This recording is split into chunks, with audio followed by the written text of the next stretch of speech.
In this video today, I will review the new CarPlay AI Box USB media adapter from the famous Carlinkit brand called TBox S2. Hey friends, I'm Shaz and welcome back to the Ministry of Reviews. This USB adapter will turn the screen of your car into a smart TV or a tablet where you can download and enjoy different apps from the Play Store or APK stores.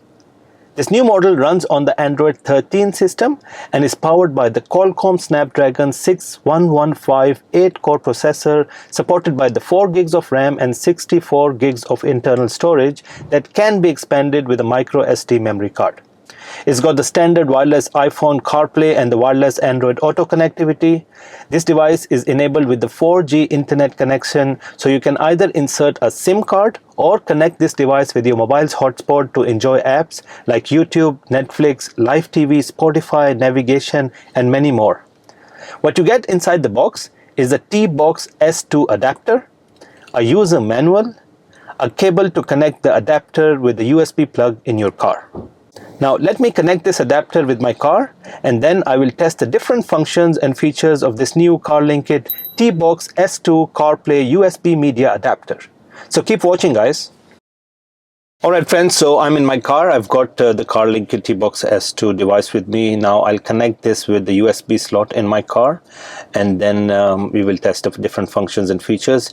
But at the same time, I would test or see how long does it take to start and get to the home page of the user interface. So I've got my stopwatch with me as well. So now let me connect this with my car.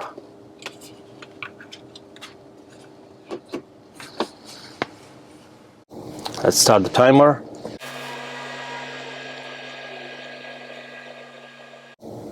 Alright, so it takes around 25 seconds for the device to start and get to the main home page or the landing page of the Android system on this device. Now just keep in mind, this 25 seconds is kind of an indicative timing, because I've realized that the speed of the system of the car also depends when the device is connected. So in some cars with a newer car or a faster system, it might take less than 20 seconds to start. And if you've got an older car, it might take more than 25 seconds. I'm testing it in my Volkswagen ID4, and it takes around 25 seconds in this car for the device to start and take us to the main home page or the landing page of this device.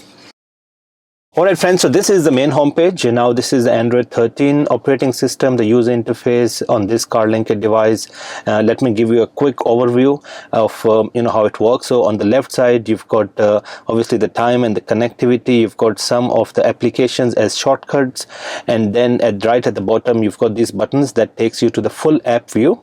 And then you've got the navigation in the middle of the screen. And now this is connected to Google Maps, but you can connect this to other navigation apps if you want. On the right side, you've got media playing and some of the shortcut applications, and then again you have all apps. This is where basically you go to the full app view. So as you can see, the user interface is quite nice. It's not cluttered. The main page, you've got all the important applications appearing. Now this is the main page, but if you want to get to the full app view, then you just need to click on this button or this button. So you click on all app view. This is where you can see all the different apps that are installed on this device, and you can swipe left to get to see all the different ones. Now these are all the pre-installed ones. I haven't installed any extra ones, but obviously you can go and install extra ones. It's got ample storage space, so you can install heavy games or heavy applications if you want through the Play Store or through the APK Pure store, or if you have another APK store that you like, you can use that. But you can install more applications on this device, and the good thing is it's very responsive. Right? There's no lag. I've tested some other devices where you actually experience a bit of lag when you move screens, but in this particular case it's instant, absolutely no lag. And these are very nice, big icons on the full app view. But if you want to go back to the main home page, you just click on home and you get to this split screen kind of a view. So this is the user interface, looks very nice. Alright, so in order to test the performance of this new Carlinkit TBox S2 device, I will start testing some of the important functions and features in this video. So the first thing I would like to tell you is how to connect this device with internet. Now you've got two options to do that. One, you can insert a SIM card in this device that gets this device automatically connected to internet every time you switch on the car. It's just like your mobile always connected with the internet, right? So that's option 1. Option 2 is actually connecting this device with your mobile's hotspot. So you just need to go to your mobile and switch on the hotspot, and then you go into the settings, and within settings you will find Wi-Fi, and within Wi-Fi look for internet, and then within internet you will find your device, and you can easily connect that device. So let me connect it with my hotspot. There you go. So now this device is connected with my connection here, and you can find the Wi-Fi signal switched on as well. Now, 2 important things that you need to keep in mind is, 1, that this device works with cars that support wired CarPlay connectivity. So it's important to check the compatibility with your car, make sure your car supports wired CarPlay, and then you can go ahead and buy this device.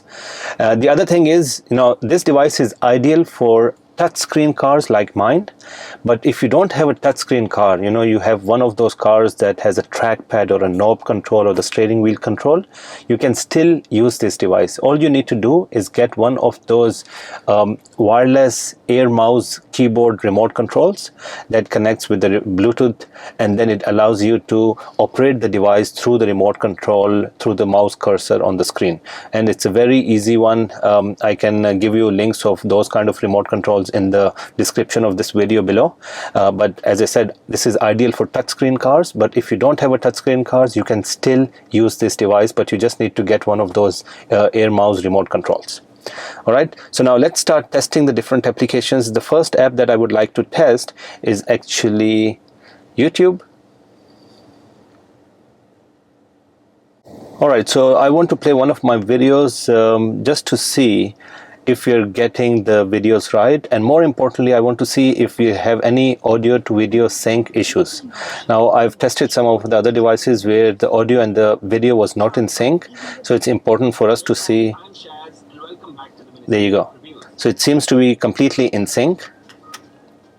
In this video today, I will review the new 2024 upgraded CarPlay media adapter from the famous MMB Joy Audio All right, brand. so it seems to be totally in sync.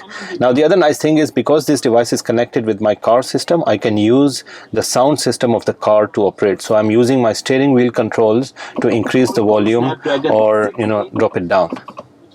All right, so YouTube seems to be working fine. Absolutely no audio to video sync issues, and it's very clear, very absolutely smooth, no buffering. That's also important when you're playing YouTube videos on this device. All right, so let's exit, come back to the home page. And then the other thing I would like to tell you is that this device comes with built-in GPS system, so you don't have to connect any external GPS antennas with this device. It's got internal GPS system, and we can do a quick test. Now I am inside my garage, so I'm not sure if we can get the GPS signal. But I tested this yesterday, and it was working perfectly fine. We can in fact go to one of the navigation apps. I don't like Google Maps. I do like the Waze app, but we can quickly go and check the Waze app to see if we are actually getting the GPS signal. All right, let's pick one of these locations. So it's very quick. As you can see, when I click on any of these options, it's very quick to load the screen. It doesn't take a lot of time. There you go. So it's very quick. Yeah, I think I'm not getting the GPS signal because I'm inside, but navigation works perfectly fine. I tested that last evening. So this is the navigation. Again, you have options of using your own navigation applications, other than the Google Maps or the Waze that is pre-installed. You can use Yango Maps or any others that you like, but the Maps navigation works perfectly fine on this device. Now, the other nice thing with this device is that they've got another very nice feature called split screen. Basically, it gives you an option of having 2 applications running side by side at the same time. So let's click on this, and we get split left. So navigation moves on the left side, and then we can pick up another application to move on the right side. Let's take the YouTube app. So now you have navigation running on the left side and YouTube playing on the right side, and both these applications are active. You can just click on this YouTube video and it plays, and then obviously the navigation is also active. And this is a very, very useful, helpful kind of a feature, especially when you're traveling with your friends or family. You can have navigation running on the left side and you focus on the navigation, while your family or friends can watch something on the YouTube or any other applications on the right side of the screen. So a very useful feature. All right, so let's exit this. And then there's so many other applications installed. You've got the BT phone and the BT music, these two applications. So you can connect this device through Bluetooth with your phone and use the contacts to make calls or listen to the music that you've saved on your mobile phone. And then within settings, these are all the standard settings that you have on any of the Android device, like your tablet or your mobile. So nothing special about this. And then if you go back to the home page to all applications, then you've got the browser as well. So it's very important to have the browser on this. And we can very quickly do one thing on the browser, which is something I generally test. I just want to see what is the internet speed that I am getting through my hotspot connection. Right, so let's go to fast.com just to check the speed I'm getting.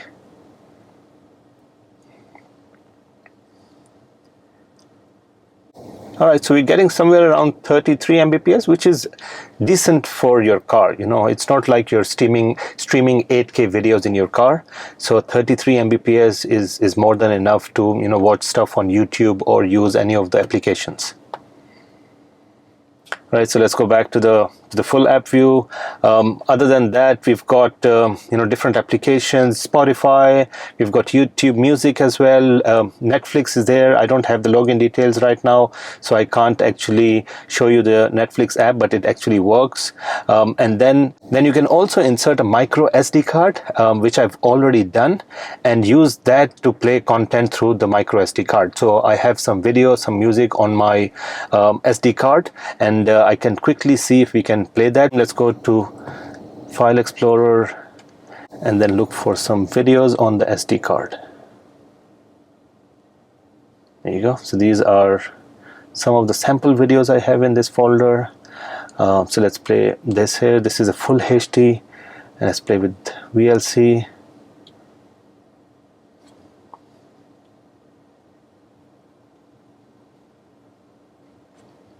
All right, there you go. So this is a full HD 30 FPS video that I have on my SD card, and as you can see, it plays very nicely, very smooth. No lag, no buffering of any sort. And then let's try to play another video. So I've got some heavy videos as well. So this is full HD at 60 FPS. Okay, so this one is also playing nicely, very smooth. As you can see, there's no drop frames or buffering of any sort. And then you've got some other videos. So I've got 4K folder as well, but I don't want to test that. This just overloads the device. But we can see, so the 4K video at 24 FPS is actually working fine. There's no issues there. Let's try a heavier file, so 30 FPS. Yeah, so 4K 30 FPS doesn't really work well. As you can see, it's just freezing a bit. But again, as I said earlier, you don't have to play heavy video files on this small car screen. Full HD is good enough. Even if you want to play full HD at 60 FPS, it's more than enough for your car screen. All right, so the other very nice application to have in your car on this device is the Live TV app or the IPTV app. Now, because of YouTube restrictions, I cannot show you that, but if you want to know more about how to get the Live TV app on this device or any other device, just drop me a message or a comment in the section below, or you can directly contact me through the WhatsApp chat. So this is all working fine. Now let's test the all-important wireless Apple CarPlay. Alright friends, so now let's try to connect to the wireless Apple CarPlay system. So we need to click on this AutoKit, And then we get to this page. This is a landing page. So the next step is to go to your iPhone, open the Bluetooth settings, and look for a new device. It's called TBox S. So we click on TBox S, pair the device, allow it to sync contacts and favorites. And that's it. So in a few seconds, the device will get connected with the iPhone and then take us to the home page of the Apple CarPlay system that looks like this. Now, just keep in mind, this is a one-time setup, one-time connection. You just need to connect this device with the Bluetooth connection of your iPhone, and then it stays connected. So the next time when you come in your car, as long as the Bluetooth on your iPhone is switched on, the device will automatically detect the connection and take you to the home page of Apple CarPlay that looks like this. Alright friends, so now let's try to connect to the wireless Android Auto system. So we click on this Auto Kit and we get to this main landing page, and the next step is to actually go to your Android mobile, open the Bluetooth settings and look for this new device called TBox S. Click on TBox S, pair the device, and that's it. So it's connected. Now in a few seconds we should be able to see the home page of the Android Auto system on the screen here.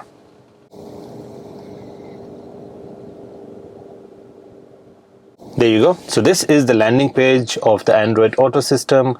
This is the navigation, but if you click on this, you get to see the split screen. So you've got navigation and media running on the right side. I don't have internet on my Android mobile. That's why I'm not getting the map activated here. So as I said, this is the landing page. And then just like the CarPlay system, you've got some shortcut applications on the left side. You can use Google Voice Assistant just like Siri. And then if you click on these dots, you get to see all the different applications that are available to you through the Android Auto user interface. These are all the standards one, and again you can change the look and feel to go to the settings icon and the wallpaper, but these are the standard applications, and you know, this is a standard Android Auto system, so I will not explain the different functions and features of it. All I wanted to test was whether we can connect to the wireless Android Auto system with this new Carlinkit device. That's it friends. So this was a very quick review of this new Carlinkit adapter. You know, works perfectly fine. I've tested different functions and features. Everything is working perfectly fine, very smooth. Not a single glitch when I tested this device. I've been testing this since yesterday, and I have not encountered a single problem while testing the different applications on this device. I've tested quite a few of them, and so everything works quite nice. And again, Carlinkit is a very famous, well-known brand. They make quite durable and smooth devices that last a very long time. So another nice, affordable CarPlay USB adapter from Carlinkit brand. And if you like this, if you want to buy this, simply go to the link in the description of the video. It will take you directly to the official store where you can buy this very nice and new Carlinkit TBox S2 CarPlay USB adapter. That's it friends. If you like my content, you can go and support this channel with the super thanks icon below. And if you are new to my channel, please do subscribe and click on that bell icon so you won't miss out on any of my upcoming videos. Thanks for watching guys.